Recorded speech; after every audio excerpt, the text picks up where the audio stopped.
Okay, so I want to share some ideas you can use, some considerations you can make if you feel like your your bass lines are falling into a routine like program, okay, and they're starting to sound maybe a little predictable or really obvious, okay. Um, there's a really good video that you should take a look at if you search on YouTube and you search for butter notes. Herbie Hancock, he talks about it in a few places, and it's he tells a story about how he's struggling at this gig, and Miles leans over to him and says, "Don't play all the butter notes." And how he took this idea to kind of change the way that he was playing. So in a way, this is similar, and I just want to talk about some practical ways to kind of to do that. Um, so let me start by saying, if I was playing, if I was trying to, to support a C major, a bar of C major on the bass, the most obvious choice, people will typically move to is to play, like the root. They might go root 3 5. They'll play some variation of the triad, and usually they'll play the root first, but they'll play the root and the third, and usually the fifth. And like I think what Miles is trying to say, and Herb, describes this really well, is that those notes, those buttery notes, they're rich, they're full of definition, they're really defining, and sometimes you don't want to be so rich. Like sometimes you want to be less obvious, maybe a little bit more mysterious, a little bit more ambiguous, maybe a little bit open to interpretation. So that's how I take that, like from a bass perspective. Um, this applies to any musician. Like it's easy to see and play a tune and say, "Oh, that's C major." Well, you just routinely go, "I'm going to make sure I got the root, the three, and the five." And if it's a seventh chord, I got to make sure I get that in there too. Maybe not. Maybe not. Maybe not. And so the first piece of advice, or the first challenge or consideration I would ask you to make is try try like try pulling one of those buttery notes like out of there. Like that 3, for example, is really rich. It's without the 3, if you think of the triad, for example, without the 3,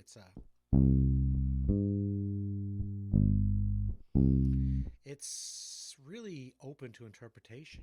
The 1 and the 5 is quite open, and it's cool. As a contrast, sometimes putting something like that next to a very rich chord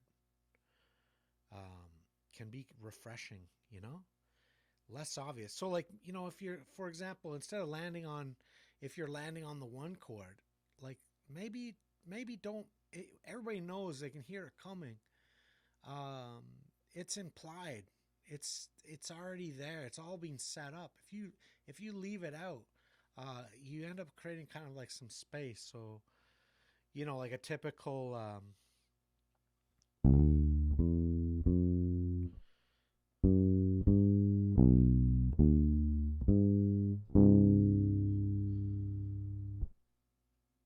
I really set up that turnaround with a 2/5 kind of bass line. You don't need to.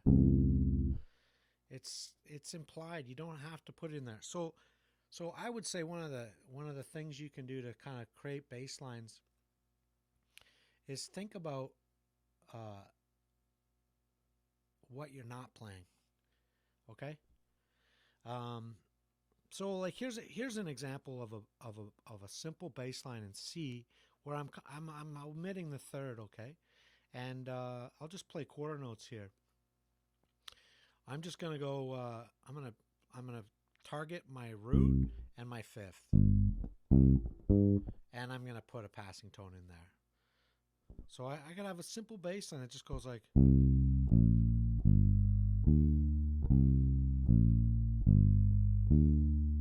And that's really simple. You know, maybe I go.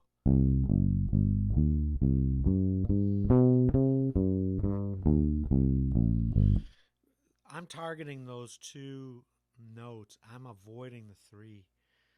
And it's giving me, and giving the players around me, actually more freedom to kind of like find their way to those buttery notes. Okay, so that's one really easy thing to do is pull some of the really obvious chord tones out, like strip it back. Okay, so there's that.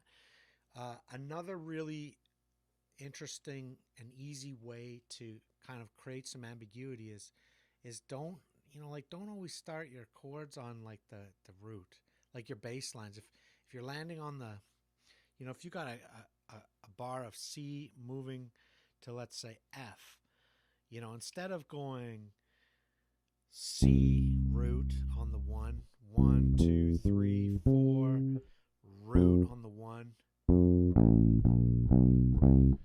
try mixing that stuff up, try landing on some of the other chord tones first. For example,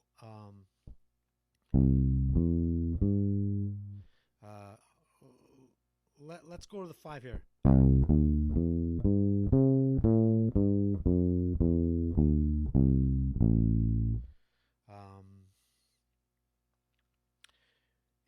In those cases, I started, avoiding. I was actually avoiding landing on the root note on the first downbeat of the bar. And it creates this, what that does is it creates kind of this momentary sense of incompleteness. You're not sure like if things are changing, but as you begin to outline the other important like chord tones, even though it's not the root, that people catch up with it. So it's a bit ambiguous. This by the way, this technique of like avoiding the root note on the downbeat, on the one beat of the change, is it can be hard for your band members. So it should be used, like I would say use it in places where you feel like you need something like a little less obvious, less overtly supportive, yeah. Another interesting technique that you can use, and this sort of relates a little bit to like playing, like staying away from those like butter notes, if you will, is try playing bass lines that are made up of intervals that for example, if I was, let's say we're covering if we're trying to support C major here, well, I could play like, the 1, the 5, and the 9. Or the 1, the 5, and the 2. I'm basically kind of building a triad out of fifth intervals, right? And what's cool about that particular one is it can be major or minor. That 2 adds a built-in sort of like ebb and flow.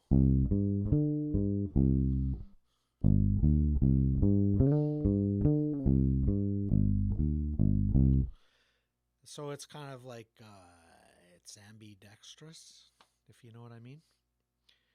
It's open to interpretation. So that like stacking fifths is a great way to kind of like be ambiguous. Another one might be to stack fourths, and stacked fourths work great for like minor chords. If you're playing over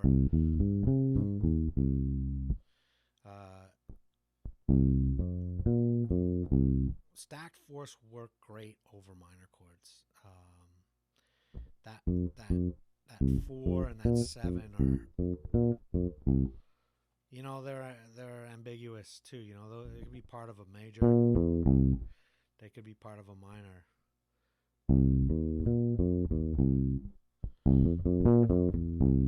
They have this kind of like they work. They sound sussy, but in a minor situation, they work well. If you were to do that with a major chord, you might go. If we're playing C major, we might go.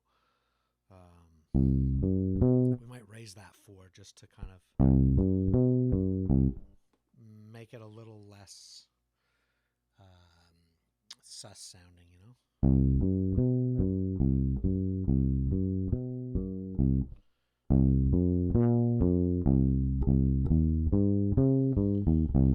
That's very obvious.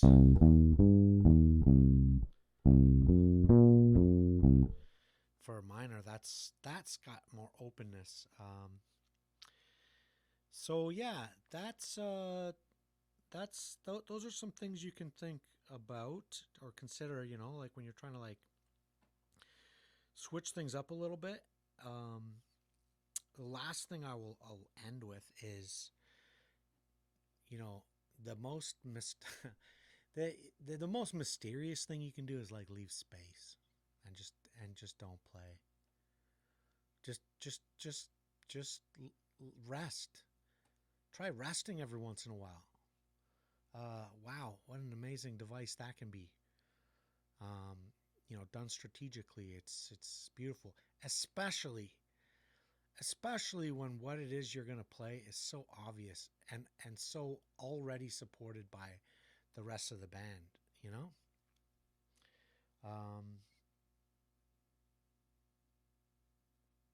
yeah, experiment with like just leaving, like just backing out, staying off the one, and then just picking it up on the next bar. Try it out, see what it sounds like. See what kind of energy that brings. Anyways, I hope somebody found this interesting. Yeah, stay cool. If you like this stuff, if these kinds of topics interest you, subscribe. I'm trying to get my subscriber count up. Just a regular small guy in the big YouTube universe. Trying to build up a subscriber base. So if you like this, subscribe. I try to release a video at least 2 a week. So stay cool.